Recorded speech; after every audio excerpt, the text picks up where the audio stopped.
Detrás de puertas cerradas se toman decisiones que moldean las vidas de miles de millones. No hay ninguna otra agencia del gobierno que pueda anular las acciones que tomamos. Los precios están más altos que nunca. Para millones de estadounidenses, la vida se ha vuelto inasequible. ¿El culpable? Muchos señalan a una institución. Somos un misterio para la gente. No están seguros de lo que hicimos. Encargado de protegernos contra la inflación y confiado para administrar nuestro dinero, tiene el poder de hacer o deshacer la economía estadounidense. Nuestra economía funciona con un sistema complejo de intercambio de bienes y servicios en el que el dinero juega un papel clave. Monedas, divisas, cuentas de ahorros y corrientes, la oferta total de dinero es administrada por la Reserva Federal. La Reserva Federal suena como una agencia al servicio del gobierno, algo que es una parte transparente del sistema democrático, como el Congreso o la Corte Suprema. Pero no lo es. La Fed tiene sus propias reglas. ¿Quién controla la institución responsable de vigilar nuestro dinero? ¿Quién vigila a los vigilantes?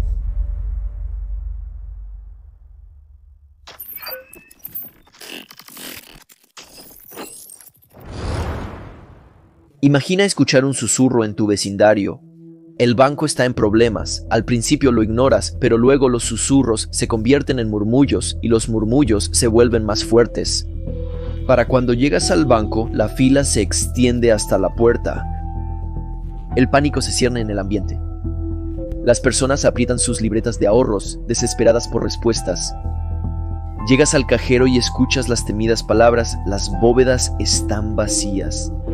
El banco está en quiebra. A medida que la realización se propaga, el miedo invade a la multitud. La gente grita, empuja y ruega para retirar lo poco que queda.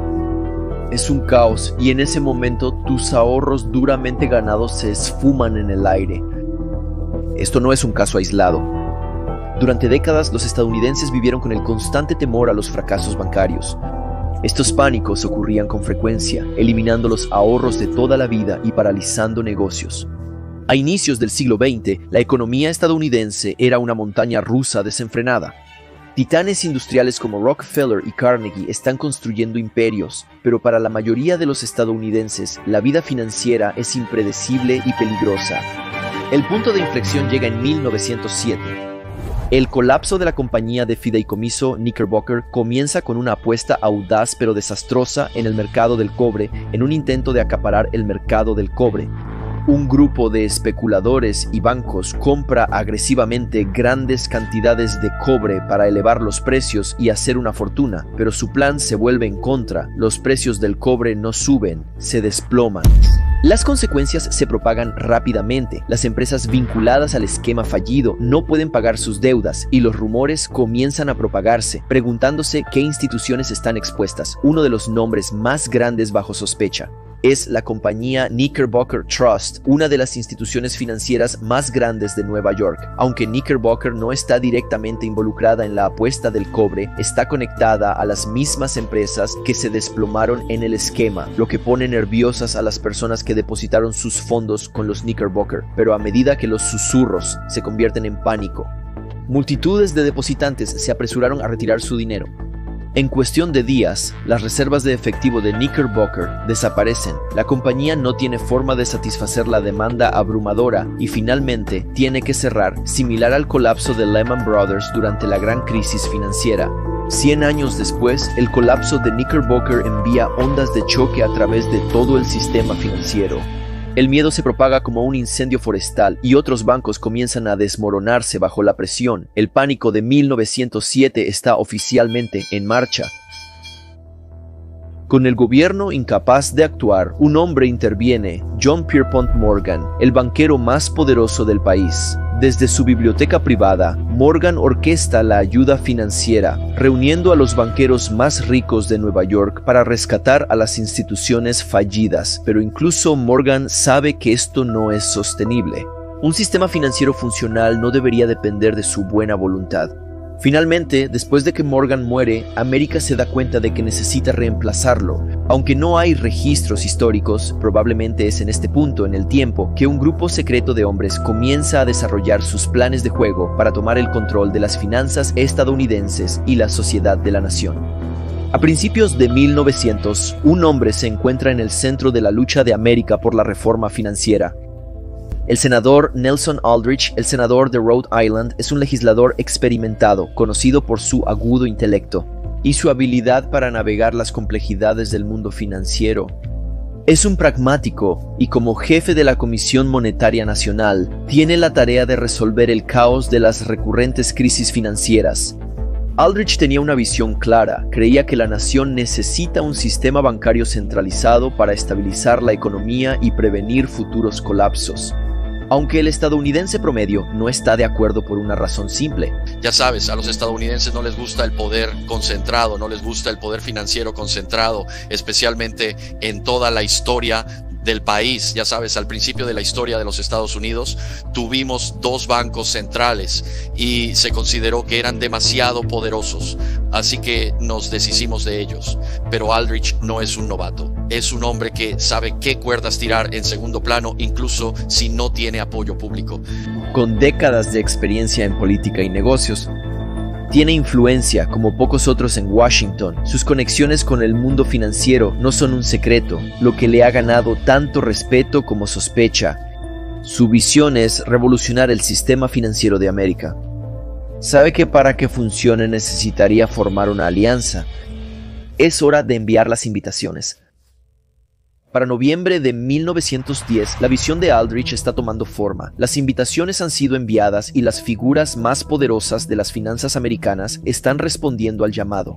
Bajo la cobertura de un viaje de caza de patos y envueltos en nombres en clave, 7 hombres abordan un tren privado con destino a la isla Jekyll en Georgia, un retiro aislado propiedad de las familias más ricas de la nación e inaccesible para los estadounidenses promedio. Los hombres no son solo financieros, son titanes del flujo de dinero de la nación, representando a las familias bancarias dominantes como los Morgans e incluso el Tesoro de los Estados Unidos. Ellos controlan no solo la riqueza, sino los mismos mecanismos de banca y crédito que impulsan la economía, dando forma a industrias, mercados y comunidades enteras. Los hombres vienen a redactar la reforma financiera más monumental que su industria haya visto jamás. La creación de un banco central, un plan tan ambicioso, tan transformador, que cambiará las reglas de las finanzas estadounidenses para siempre. Pero para que este plan tenga éxito, el secreto no es solo preferido como describe Van der Leep. Fui de hecho muy reservado, tan furtivo como cualquier conspirador. Sabíamos que el descubrimiento no debía suceder, o todo nuestro tiempo y esfuerzo sería en vano. Si se descubriera que nuestro grupo redactó un proyecto de ley bancario, no tendría ninguna posibilidad de ser aprobado por el Congreso. Durante 9 días debaten, discuten y redactan lo que se convertiría en el Plan Aldrich, un plan para un banco central que podría controlar la economía y prevenir pánicos. Después de días de intenso debate, el plan está completo. El Plan Aldrich, un plan para un banco central, está listo para remodelar el sistema financiero estadounidense. Los hombres abandonan la isla Jekyll bajo el mismo velo de secreto con el que habían llegado. Pero cuando se van con confianza. Confidentes en lo que han creado para responder a las décadas de caos económico. Meses después, Aldrich presenta el plan al Congreso, confiado en su brillantez, de pie ante los legisladores, describe la creación de un banco central independiente y privatizado como la clave para prevenir futuros pánicos financieros, un sistema centralizado para brindar estabilidad y seguridad a la economía. Pero la reacción no es lo que esperaba, lo que Aldrich ve como una solución. Otros solo perciben como concentración de poder, destinada a suprimir su libertad y llevar a la esclavitud. La reacción adversa es inmediata y feroz. Una vez más, el pueblo estadounidense se levanta contra un banco central y todo lo que representa. Los populistas salieron a las calles, advirtiendo que el plan sacrificaría a la calle principal por la calle Wall. Los demócratas, los oponentes políticos en el Congreso, aprovechan la oportunidad para atacar, calificando la propuesta como antidemocrática y peligrosa. Para los estadounidenses comunes que aún se están recuperando del pánico de 1907, el plan se siente como una traición. Años de agitación financiera han dejado a las personas desconfiadas de los banqueros y su influencia sobre la política, y Aldrich, con sus profundos vínculos con Wall Street, se convierte en el villano perfecto. Pero las grandes ideas rara vez mueren, evolucionan. Aunque el plan original de Aldrich es rechazado por el Congreso y despreciado por el público, el concepto se revive poco después. Solo unos años después, los demócratas modifican ligeramente y renombran el plan de Aldrich en algo más aceptable, evitando cualquier conexión con Wall Street a través de cuidadosos o más bien engañosos esfuerzos de comunicación. Esta vez el público hostil no se alarma por la propuesta ajustada. El 23 de diciembre de 1913, el presidente Woodrow Wilson le da un regalo especial de Navidad a América. Con la mayoría del público en un alegre ambiente navideño, la ley de la Reserva Federal se convierte casi secretamente en ley. La Reserva Federal entra en existencia, creando un banco central para administrar el suministro de dinero de la nación y actuar como prestamista de última instancia. Finalmente, la Reserva Federal entra en existencia configurada para ser increíblemente compleja. Pero por ahora, solo necesitas saber esto: la Reserva Federal no es exactamente lo que la mayoría de las personas piensan que es. La Fed es un híbrido inusual, una mezcla entre una agencia gubernamental y una asociación público-privada. El liderazgo superior y la Junta de Gobernadores trabajan para el gobierno, pero los 12 bancos regionales de la Reserva Federal que hacen el trabajo real son propiedad de bancos privados. Aquí está el giro. Los mismos bancos que se supone que la Fed debe supervisar están obligados a comprar acciones en sus bancos locales de la Reserva Federal. ¿Y adivina qué? Estos bancos incluso reciben un dividendo del 6% cada año por ser propietarios en el sistema de la Reserva Federal. En términos simples, la Fed es una máquina construida por y para la élite bancaria privada para controlar el flujo de dinero, y sin embargo, más de un siglo antes, uno de los padres fundadores de América, Thomas Jefferson, ya preveía los peligros de tal sistema. Deja una advertencia.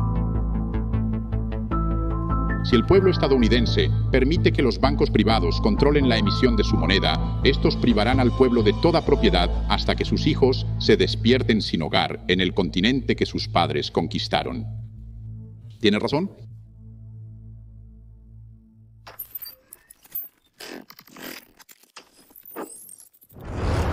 A finales de los años 30, el mundo se encuentra al borde de un segundo conflicto global.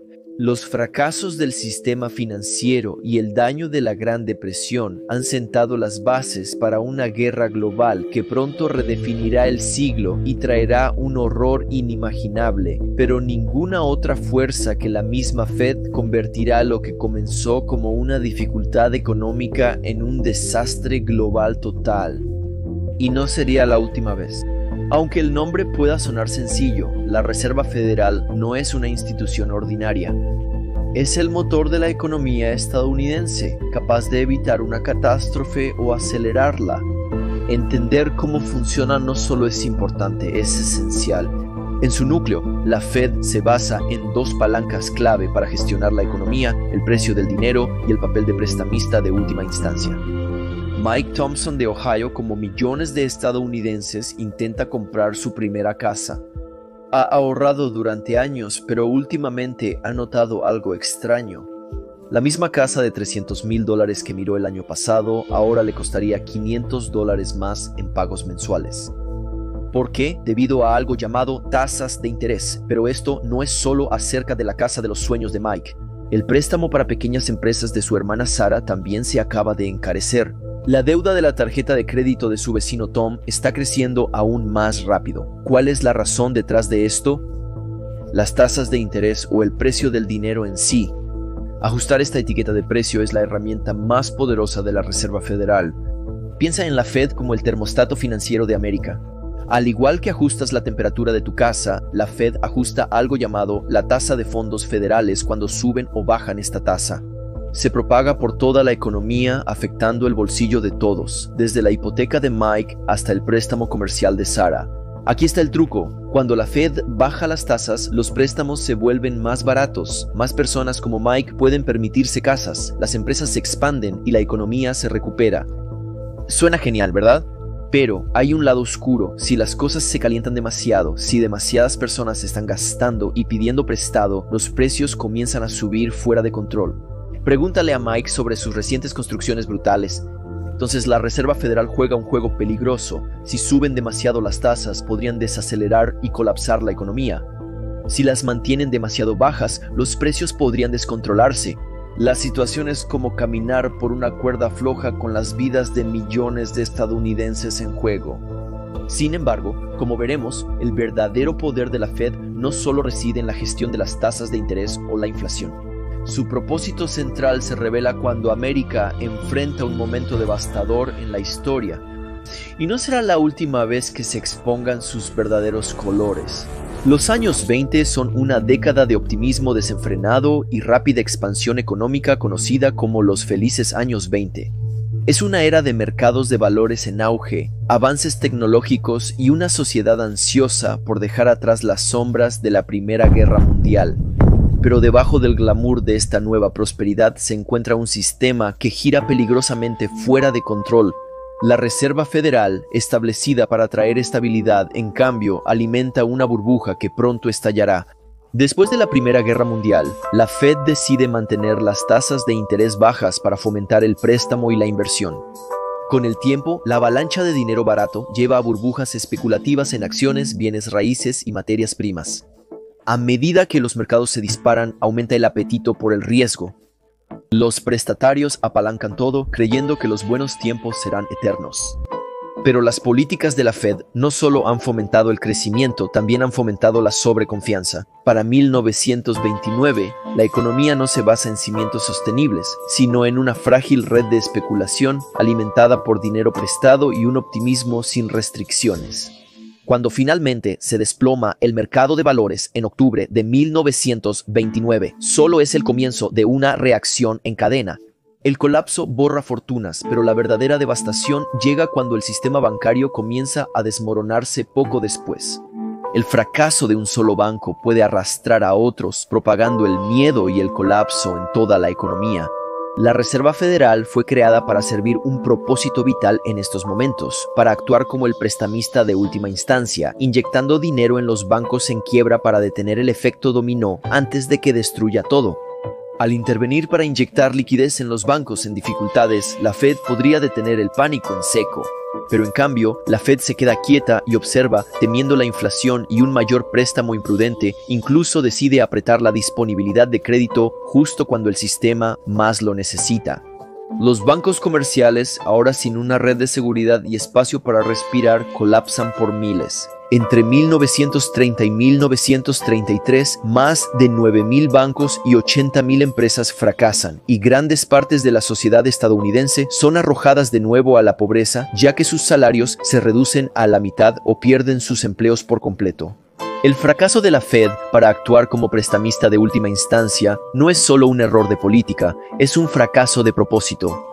La renuencia de la Reserva Federal a actuar como prestamista de última instancia convierte una recesión en la Gran Depresión, la crisis económica más devastadora en la historia moderna, una catástrofe global con consecuencias devastadoras. En Europa, la agitación económica creada por la Gran Depresión allana el camino para el extremismo. Las poblaciones desesperadas recurren a líderes que prometen restaurar el orden, reconstruir las economías y recuperar el orgullo nacional. En Italia, el régimen fascista de Mussolini asciende al poder, y en Alemania, los nazis explotan el caos para ganar control utilizando la desesperación económica como plataforma para reunir apoyo para una agenda radical e inhumana, mientras que en Asia, Japón también se inclina hacia el militarismo y finalmente invade el este de China. La devastación económica de la depresión no solo conduce a la pobreza, también reforma la geopolítica a medida que las naciones se vuelven hacia adentro y la cooperación internacional se desmorona. Las semillas de la Segunda Guerra Mundial se siembran no solo en ideología, sino en la desesperación económica que se extiende por los continentes. Pero la Segunda Guerra Mundial se convertiría en algo más que una batalla por territorio, también se convertiría en una batalla de ideología y supremacía económica a medida que los Estados Unidos de América emergen victoriosos, un nuevo rey toma lugar en el trono de la luna. Silenciosamente es coronado, no con fanfarrias, sino con inevitabilidad, dando forma a las décadas por venir como la base de un nuevo orden global.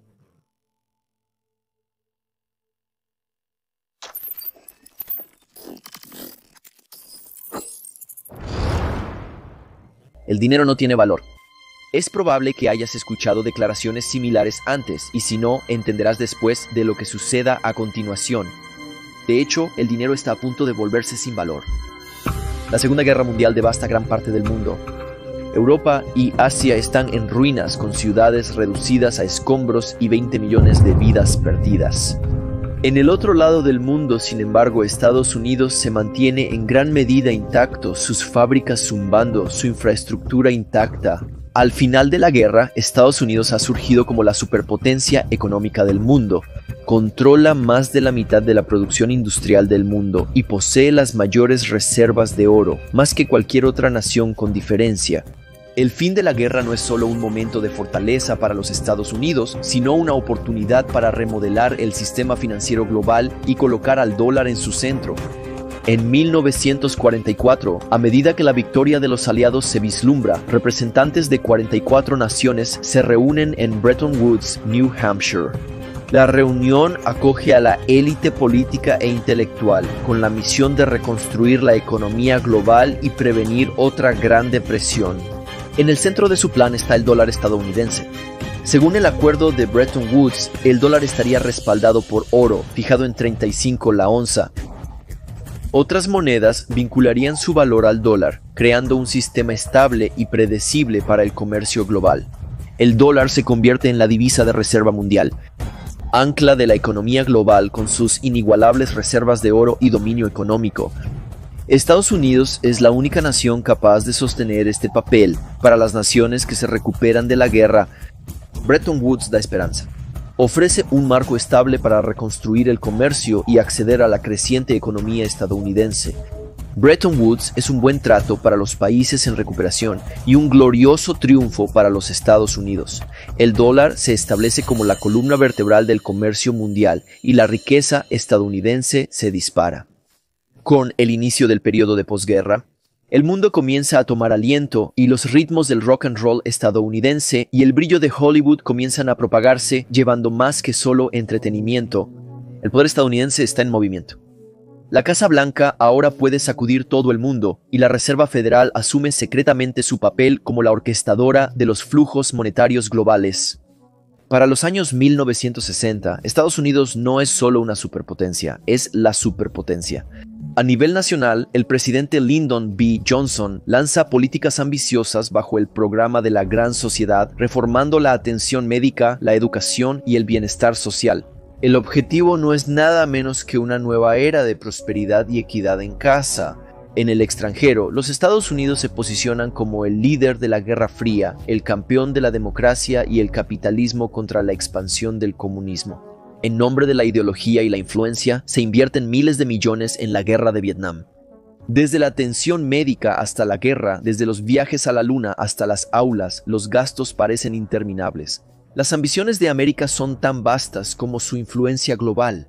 Pero todo ello tiene un precio y ese precio pronto tensionará el mismo sistema que colocó al dólar en el centro del mundo. El gobierno de los Estados Unidos gasta mucho más de lo que recauda, endeudándose fuertemente para financiar sus ambiciones. Aunque ya se ve una ola de inflación en el horizonte, la Reserva Federal se inclina ante el presidente Johnson y mantiene las tasas de interés bajas, acelerando la devaluación de los dólares estadounidenses frente al oro. A medida que los dólares fluyen hacia afuera, las naciones extranjeras, lideradas por el presidente francés de Gaulle, solicitan el intercambio de oro a cambio de sus dólares de reserva. La presión sobre el sistema de Bretton Woods, respaldado por oro, aumenta velozmente. En agosto de 1971 se alcanza el punto de ruptura. Enfrentando crecientes desafíos económicos y disminuyendo las reservas de oro, el presidente Richard Nixon entrega un mensaje que cambiaría la economía global para siempre. He dirigido al secretario Connolly para suspender temporalmente la convertibilidad del dólar en oro u otros activos de reserva, excepto en las cantidades y condiciones determinadas, para estar en el interés de la estabilidad monetaria y en el mejor interés de los Estados Unidos. Su dólar valdrá tanto mañana como hoy. El efecto de esta acción, en otras palabras, será estabilizar el dólar. Con esas palabras, el dólar estadounidense se corta del oro como garantía. La moneda de reserva del mundo ya no está respaldada por reservas metálicas.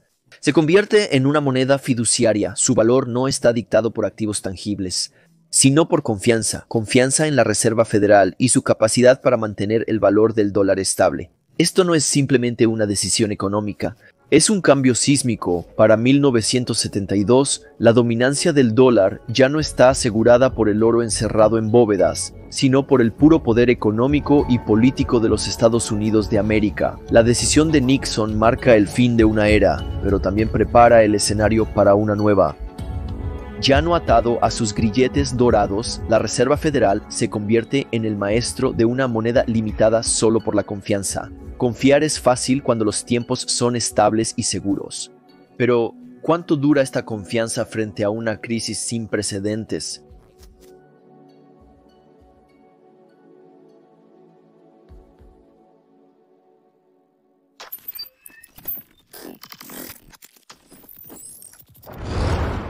En los 70, el mundo enfrenta una nueva realidad. El petróleo sustenta la economía global. Desde alimentar fábricas hasta dar energía a coches y aviones, el petróleo está en todas partes y ninguna nación puede sobrevivir o crecer sin él. Para los Estados Unidos, como potencia militar y líder de la Guerra Fría, el petróleo no es solo un recurso económico, es una necesidad estratégica. Pero América está a punto de ser desafiada de formas no vistas desde el final de la Segunda Guerra Mundial. Durante las festividades de Ramadán de octubre de 1973, el Medio Oriente estalla en un conflicto. Después de un ataque sorpresa inicial liderado por Egipto, Israel se enfrenta a los estados árabes vecinos en la guerra de Yom Kippur. En papel, la guerra se libra entre Egipto e Israel, pero en realidad es todo el mundo árabe contra los Estados Unidos. Indignadas por el apoyo de Estados Unidos a Israel, las naciones árabes utilizan su mayor activo, el embargo petrolero dirigido a América y sus aliados. En las primeras semanas, los precios del petróleo se disparan, luego se cuadriplican después de unos meses. La inflación aumenta a nivel mundial. El embargo paraliza el mundo y expone cuán frágil es realmente el sistema energético global. El embargo es un duro golpe para América. La producción de petróleo en este país está funcionando alrededor del 100% de su capacidad. No tenemos esperanza de obtener petróleo de nuevos campos domésticos como la costa norte de Alaska durante al menos 3 años. A medida que el petróleo pasa de ser costoso a completamente inaccesible, las empresas comienzan a cerrar sus puertas, dejando a millones de estadounidenses sin empleo. Las personas que quieren trabajar pero no pueden encontrar empleo son parte de las otras malas noticias económicas de hoy. La tasa de desempleo se disparó al 8.2% a nivel nacional el mes pasado y aumentó a una cifra aún más alta aquí en California. La combinación de inflación, alto desempleo y lento crecimiento económico se denomina estanflación.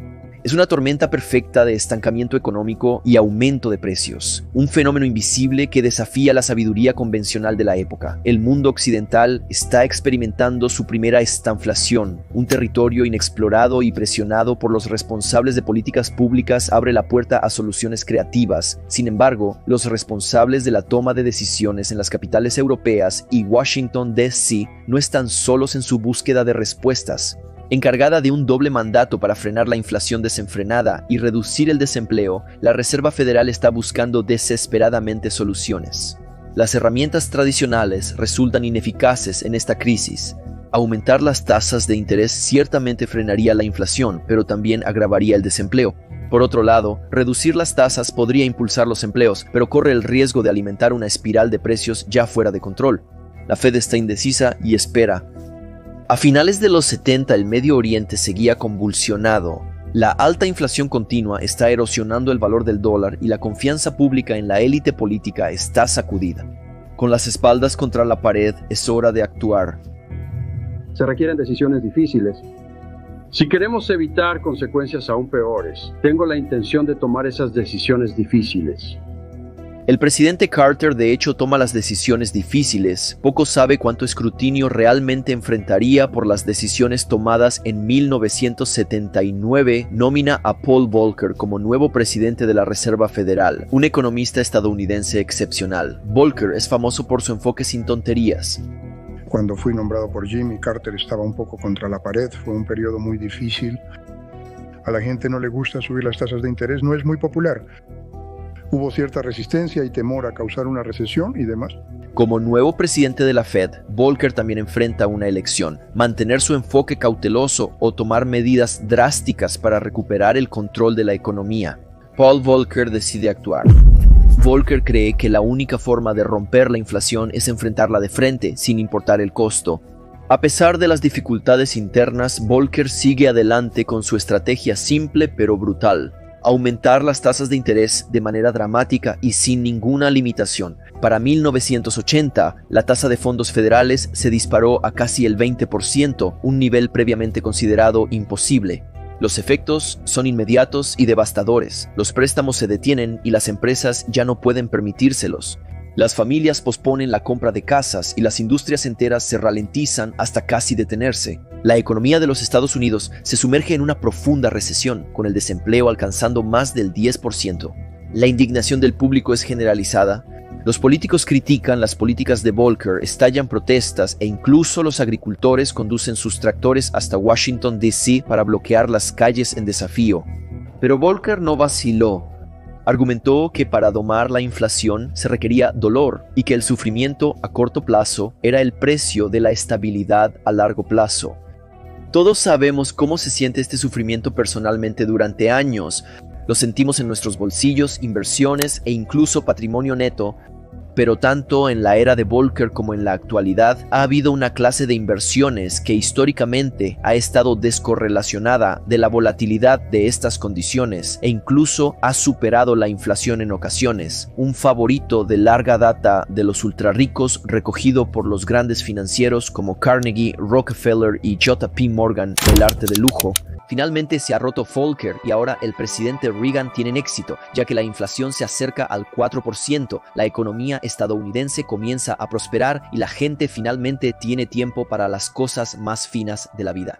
La terapia de choque de Volcker reforma el papel de la Reserva Federal y cimenta su reputación como una institución dispuesta a tomar medidas extremas para estabilizar la economía. Le sigue la admiración, pero el éxito estadounidense viene con repercusiones, extendiendo mucho más allá de las fronteras de América. Atraídas por préstamos baratos y la promesa de crecimiento, las naciones en desarrollo tomaron prestado en gran medida en dólares estadounidenses durante los años 1970.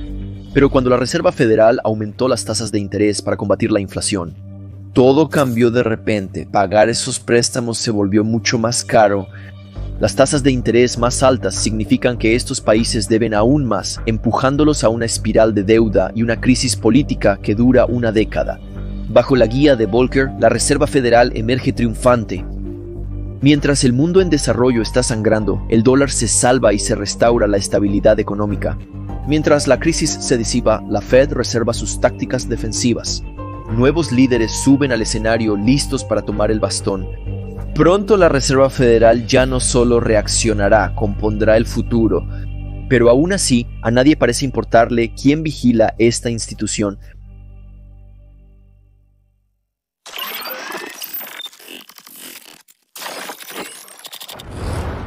Le llaman maestro, un hombre cuyo dominio sobre los mercados lo eleva más allá del estatus mortal. Lo veneran en todo el mundo como un dios de las finanzas. Su voz sola mueve billones, domesticando mercados con una sola frase. Los inversores penden de cada sílaba de sus discursos como si fueran escritura sagrada. Sus palabras se convierten en verdad irrefutable y sus creencias se convierten en evangelio que da forma a toda la nación. Dirige la mano invisible del capitalismo como ningún otro, pero incluso los dioses pueden caer y cuando lo hacen, el mundo tiembla. En 1987, Paul Volcker entrega las riendas. Alan Greenspan es nombrado presidente de la Reserva Federal. Conocido por su tranquila confianza y su conocimiento enciclopédico de la teoría económica, Greenspan se convierte rápidamente en el rostro de la estabilidad financiera de América. Para el público y la prensa, Greenspan no es un banquero central ordinario. Es un maestro, orquestando la economía de los Estados Unidos con una destreza que parece casi mítica. La filosofía de Greenspan se basa en una gran confianza en los mercados. Cree que la mínima intervención permite que la mano invisible del capitalismo se autocorrija. Su liderazgo es distante y la Fed comienza a evitar la regulación pesada. Durante algún tiempo parece funcionar. Los años 90 ven una expansión económica sin precedentes, bajo desempleo. Pronto los economistas lo llaman la Gran Moderación. Muchos atribuyen a la Reserva Federal este periodo dorado y la Reserva Federal bajo Greenspan está feliz de aceptarlo. Greenspan parece intocable, pero bajo la superficie apenas comienzan a formarse grietas visibles. La fe de Greenspan en los mercados dejó puntos ciegos donde la avaricia y la especulación florecen sin control. Su renuencia a regular nuevos productos financieros complejos está creando una bomba de tiempo a punto de explotar de manera catastrófica. Décadas después, el promedio industrial Dow Jones se desploma casi un 23% en un solo día, la mayor caída porcentual en la historia de Estados Unidos. El pánico se extiende por el mundo financiero y los inversores temen un colapso total. La rápida acción de Greenspan devuelve la confianza a los mercados. La Fed reduce drásticamente las tasas de interés e inunda el sistema con liquidez, deteniendo el pánico en seco. En unos pocos días, el mercado se recupera y Greenspan emerge como un héroe. Esto marcó el comienzo de una nueva era, una era en la que la Reserva Federal está dispuesta a amortiguar las pérdidas durante las crisis. Como un contrato de opción de venta que protege a los inversores de las pérdidas, la intervención de la Fed claramente señaló a los mercados que intervendría para prevenir una catástrofe. Nació el put de Greenspan. La industria financiera toma el mensaje a pecho y Alan Greenspan, al mando de la Reserva Federal, pronto se vuelve más que respetado.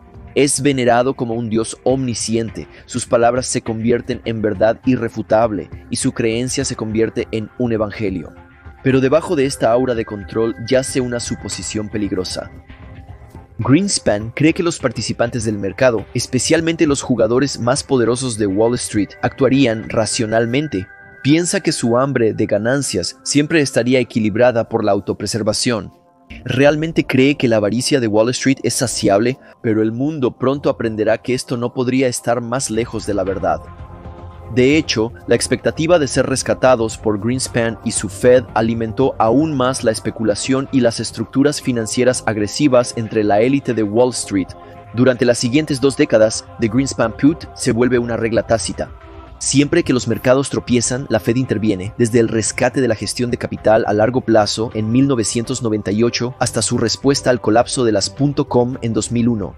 Cada vez que la Fed interviene, ceda al público, asegurando que se puede ignorar el riesgo. La Fed siempre estaría allí, pero cuanto más riesgo absorbe la Fed, más frágil se vuelve el sistema.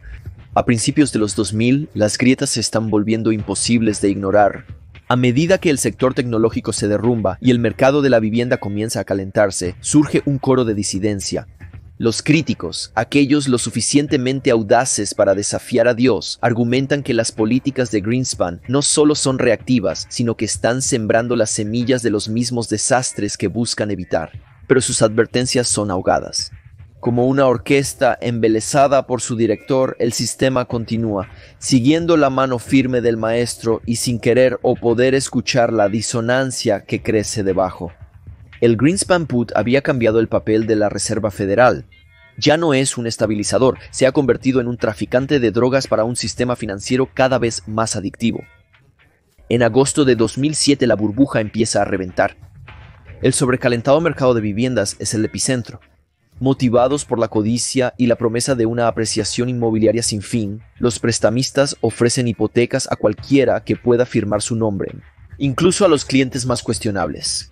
Mientras tanto, Wall Street agrupa estos préstamos de baja calidad en productos financieros complejos, llamados valores respaldados por hipotecas, que las agencias de calificación globales califican falsamente como valores estables y de bajo riesgo. Los paquetes agrupados luego se negocian a nivel mundial y pronto se pueden encontrar en el balance de casi todos los bancos del mundo, desde gigantes financieros de tamaño mega hasta pequeños bancos de ahorros locales. Las ganancias que genera Wall Street son masivas hasta que los primeros préstamos individuales comienzan a fallar. Desencadenada por el aumento de las tasas de interés, la reacción en cadena es inesperada y brutal, ya que cuando los primeros préstamos fallan, se cuestiona la calidad de los supuestos productos de bajo riesgo. En pocos días, los valores hipotecarios pasaron de ser inversiones seguras a arenas movedizas financieras, afectando incluso a los grandes de la industria. Mientras los préstamos siguen fallando, las ejecuciones hipotecarias aumentan. Los precios de las viviendas caían en picada. En el centro de la tormenta estaba la quiebra de Lehman Brothers. En septiembre de 2008, el banco de inversión líder está lleno de activos de seguridad hipotecaria que se han vuelto agrios. Con poco efectivo, el banco no logra amortiguar las pérdidas y declara la bancarrota poco después. En cuestión de horas, la impactante noticia llega a cada rincón del mundo y se desata el pánico. Los mercados de crédito se paralizan y los bancos rehúsan prestar su efectivo. Con cada hora que pasa, la gravedad de la situación se vuelve cada vez más visible. Las principales instituciones financieras, antes consideradas demasiado grandes para fallar, están repentinamente al borde del colapso. Lehman Brothers ya se ha ido, pero ahora otros como AIG y Merrill Lynch también están peligrosamente cerca de la insolvencia en el corazón del caos. Es un problema simple pero devastador. Liquidez. Los bancos no solo pierden dinero, también pierden confianza, y con ella todo acceso a capital fresco con valores respaldados por hipotecas tóxicas erosionando sus balances. Nadie sabe quién puede pagar sus deudas o quién podría fallar a continuación. Pero no se trata solo de que los bancos fallen, se trata de todo el ecosistema económico que mantienen unido. Los bancos no son simplemente lugares para guardar dinero, son el corazón del sistema financiero, bombeando crédito y liquidez a cada rincón de la economía moderna. Sus operaciones permiten a las empresas invertir y crecer, a los propietarios de viviendas asegurar hipotecas y a los gobiernos financiar proyectos esenciales. Los funcionarios se percatan de que no es solo una crisis financiera, es una amenaza existencial para el sistema que sostiene millones de vidas y los medios de vida, y a medida que las arterias del crédito y la confianza comienzan a obstruirse, el colapso total se acerca más. Ante la posibilidad de un colapso sistémico, el gobierno estadounidense interviene. Las reuniones de emergencia entre el Tesoro, la Reserva Federal y el Congreso resultan rápidamente en medidas dramáticas. En un movimiento audaz y controvertido, el liderazgo estadounidense anuncia el llamado Programa de Alivio para Activos Problemáticos, TARP, inyectando $700 millones en las instituciones fallidas para asegurar que tengan suficiente capital para sobrevivir los próximos meses. Aunque TARP es un buen punto de partida, resulta demasiado pequeño para llevar todo el sistema más allá. Se necesita más liquidez lo antes posible en el caos de la crisis. La velocidad se prioriza sobre el escrutinio sin ninguna aprobación del Congreso o del público. La Fed decide inyectar más capital en las instituciones en dificultades. Oculto detrás de jerga técnica, el gobierno estadounidense y la Fed rescatan a Wall Street. Pero el rescate llega a un costo asombroso. La factura alcanza casi $2.5 billones, principalmente financiados por los contribuyentes. Para muchos, esto se siente como una traición. Las mismas instituciones que causaron la crisis ahora están siendo salvadas, mientras que los estadounidenses comunes se quedan a sufrir, pero el verdadero costo del rescate va mucho más allá de los $2.5 billones estadounidenses. Y si el verdadero costo ha sido tejido en la misma tela de la sociedad y tiene efectos hasta el día de hoy,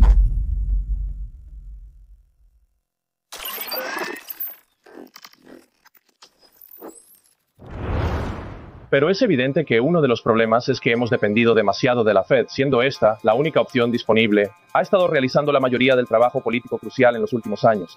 La crisis financiera de 2008 mueve a la Reserva Federal y su influencia al centro de atención como nunca antes.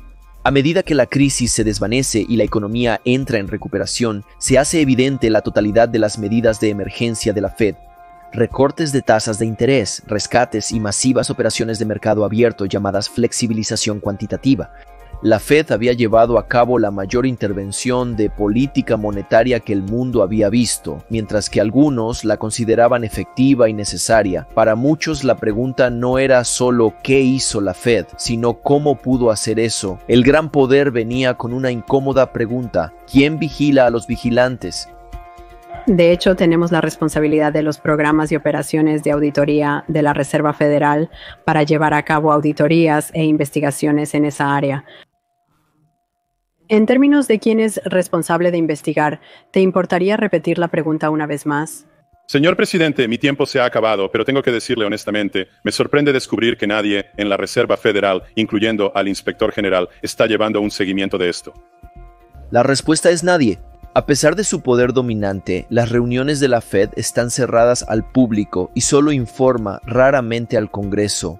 Este secreto no es un defecto en el diseño de la Reserva Federal, sino una característica. Los partidarios de la Fed argumentan que su independencia y baja transparencia la protegen de las presiones políticas, permitiéndole actuar de manera decisiva en momentos de crisis y tomar las decisiones correctas para cumplir su mandato. Pero los críticos consideran esta autonomía como peligrosa y autoritaria. ¿El fin justifica los medios? Más de un siglo después de su creación, ¿ha cumplido la reservada y protegida Reserva Federal su promesa de proteger el valor del dólar? Permítanme poner fin al coco de lo que se llama devaluación. Tu dólar valdrá tanto mañana como hoy. En 1913 se creó la Fed, marcado con una línea vertical en la imagen. Los precios al consumidor son aproximadamente 30 veces más altos que cuando se creó la Fed en 1913. La realidad pinta un cuadro sombrío. Desde la creación de la Fed, el dólar ha perdido más del 90% de su poder adquisitivo, erosionado por... La inflación es nuestra amiga. Lo que parecía un problema pasajero se ha vuelto una característica permanente en la vida de Estados Unidos. Pero la inflación no es solo una estadística económica, es un ladrón silencioso y un impulsor implacable de la creciente desigualdad en América. La inflación impacta de forma desigual, recompensa a los poseedores de activos, acciones, bienes raíces y bellas artes con una riqueza creciente. Mientras tanto, aquellos que dependen de los salarios o ahorros ven cómo su poder adquisitivo se erosiona año tras año. Si tienes un gran balance de crédito, la Reserva Federal te ha enriquecido. Diría que esto ha sido en cierto sentido un Robin Hood al revés. Durante décadas, esta dinámica amplió la brecha entre los ricos y todos los demás, mientras que la inflación enriqueció al 1% superior. El estancamiento salarial y el aumento de los costos dejaron a millones atrás. La clase media, que alguna vez impulsó la prosperidad en Estados Unidos, está en riesgo de colapsar. La Reserva Federal no ha logrado mantener la estabilidad del dólar y ha permitido y fomentado la inflación en ciertos momentos. La creciente desigualdad no es un accidente. Es el resultado deseado de un sistema cuidadosamente orquestado por la Reserva Federal, pero las consecuencias de las intervenciones de la Fed no se detienen en las fronteras de América. Desde 2008, la Fed ha expandido la oferta monetaria a un ritmo sin precedentes, ya que el dólar estadounidense es la moneda de reserva mundial. Cada vez que la Fed imprime nuevo dinero, diluye el valor de otras monedas en todo el mundo. En respuesta a la expansión desenfrenada de la oferta monetaria a lo largo de los años y la utilización del dólar como arma, adversarios geopolíticos como China y Rusia han trabajado para protegerse diversificando sus reservas nacionales lejos del dólar. Ambos países han comenzado a comerciar cada vez más en sus monedas nacionales y no están solos. Otras naciones, Brasil, Rusia, India, China y Sudáfrica, a saber, Brasil, India y Sudáfrica, también han señalado recientemente su interés en disminuir el uso del dólar a favor de la moneda nacional. O una moneda Brasil, Rusia, India, China y Sudáfrica independiente, la dominancia del dólar estadounidense y la Reserva Federal como su vigilante están comenzando a tambalearse y con ello todo el sistema financiero global. En tiempos como estos, los inversores sofisticados no están esperando a la próxima crisis para erosionar su riqueza, están buscando inversiones alternativas que mantengan su valor independientemente de la turbulencia económica. Saben que el oro permanece dorado y una obra maestra hoy seguirá siendo una obra maestra mañana.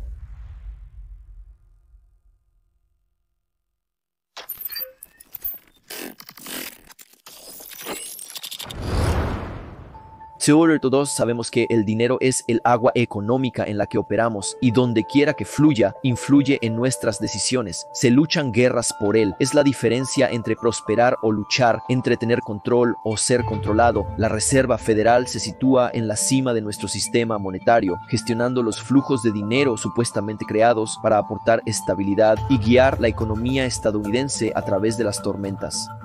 Sin embargo, a lo largo de los años, su papel ha crecido mucho más allá de su mandato original y solo raramente ha podido cumplir plenamente sus promesas fundacionales. La Fed es ahora una fuerza de poder sin paralelo, no solo dentro de los Estados Unidos, sino en todo el mundo. Pero tal poder viene con preguntas y debería venir con controles y equilibrios. Bloomberg informa que tu agencia ha extendido 9 billones en crédito, equivalente a $30,000 por cada persona en este país. ¿Es esto correcto? Si tú no eres responsable de investigar eso, ¿quién lo es? De hecho, tenemos la responsabilidad de los programas y operaciones de la Reserva Federal para realizar auditorías e investigaciones en esa área. En cuanto a quién debe investigar, ¿te importaría repetir la pregunta una vez más? Señor presidente, mi tiempo se ha acabado, pero tengo que decirle honestamente, me sorprende descubrir que nadie en la Reserva Federal, incluyendo al inspector general, está llevando un registro de esto. La responsabilidad y la rendición de cuentas deberían ser las piedras angulares de cualquier institución que ejerza un poder inmenso, pero para la Reserva Federal estos conceptos están alejados. Un mito que circula es que lo que estamos haciendo es imprimir dinero. No se está imprimiendo dinero. El dinero que la Fed gasta no proviene de impuestos. Se asemeja más a imprimir dinero que a pedir prestado. Se ha estado imprimiendo dinero, efectivamente. Incluso cuando se enfrentan a contradicciones obvias, los oficiales evaden preguntas, evitan el escrutinio y enfrentan pocas consecuencias por sus acciones. El oficial en el video es Ben Bernanke, un expresidente y rostro público de la Fed. Aunque técnicamente el Congreso tiene el poder de interrogar, los efectos son insignificantes. La Fed está más allá del control del Congreso. En un sistema sin supervisión efectiva, la confianza es el único vínculo entre el poder y la responsabilidad. Es la creencia de que aquellos con poder sin control actuarán en el mejor interés del público, una creencia que debe ser ganada, no asumida. Pero la confianza en ausencia de control también es una apuesta peligrosa. Nos obliga a cuestionarnos críticamente si aquellos en quienes confiamos realmente nos están protegiendo. ¿A quién está realmente diseñado para servir la Fed? ¿Al público que depende de su orientación para la estabilidad económica o a la élite que se beneficia más de sus intervenciones? Este conflicto está en el centro de la historia de la Reserva Federal. En esencia, la Reserva Federal opera con nuestra confianza. Nuestra confianza en que las corrientes monetarias que crea pueden dirigir nuestra economía en la dirección correcta. Pero la confianza es una base frágil y fácil de explotar. ¿La Fed todavía merece nuestra confianza?